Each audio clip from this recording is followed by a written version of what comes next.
Hello everyone, how are you? আজকে আমরা grammar ক্লাসের প্রথম যে বিষয়টা যেখান থেকে গ্রামারের শুরু হয় সেই বিষয়টা আমরা শিখব। দেখো আমরা এখানে লিখেছি ল্যাঙ্গুয়েজ। ল্যাঙ্গুয়েজ অর্থ ভাষা। ল্যাঙ্গুয়েজ অর্থ কি? ভাষা।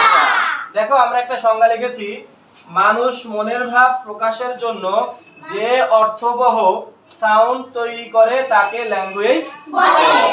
এখন এই যে ভাষা বলে, কেন অর্থবহ বলা হয়েছে? আমরা যে কোনো শব্দই করলেই সেটা ভাষা হবে না। আমি যে বললাম ই ও আ, তোমরা কিছু বুঝছো? না। তার মানে এটা ভাষা না।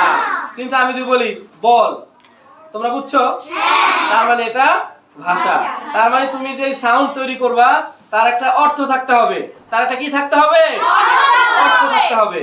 তার মানে বলা যায়, আমার সাথে সাথে তোমরা বলো, মানুষ মনের ভাব প্রকাশের জন্য যে অর্থবহ সাউন্ড তৈরি করে তাকে ল্যাঙ্গুয়েজ বলে। আচ্ছা, আবার একটু বলো, মানুষ মনের ভাব প্রকাশের জন্য যে অর্থবহ সাউন্ড তৈরি করে তাকে ল্যাঙ্গুয়েজ বলে। আচ্ছা, শর্ত হচ্ছে তুমি যে এই শব্দটা করবা, যে সাউন্ডটা তৈরি করবা, এর একটা কি থাকতে হবে? অর্থ থাকতে হবে। যেমন আমরা যদি বলি উহ, এটা কিন্তু একটা ভাষার অংশ। কেন? উহ মানে আমরা কখন বলি? যখন আমরা ব্যথা পাই, কষ্ট পাই, তখন আমরা উহ শব্দটা বলি। তার মানে এটার একটা অর্থ আছে। এটা দ্বারা ভাবটা প্রকাশ পায়। এটা দ্বারা কি পায়? ভাবটা প্রকাশ পায়। আবার আমি যদি অনেক কথাও বলি কিন্তু কোনো তুমি ভাব প্রকাশ পাইতেছে না, ওটা তোমার জন্য ভাষা হবে না। অবশ্যই আমি বলবো, তোমার বুঝতে হবে। যেমন আমি যদি বলি এটা কোনো ভাষা হইলো? না।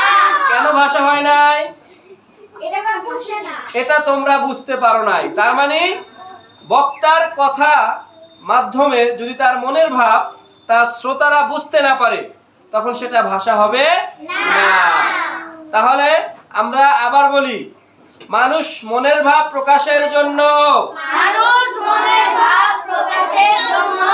যে অর্থবহ সাউন্ড তৈরি করে তাকে ল্যাঙ্গুয়েজ বলে। তোমরা কি সবাই বুঝছো? হ্যাঁ। ওকে, থ্যাংক ইউ।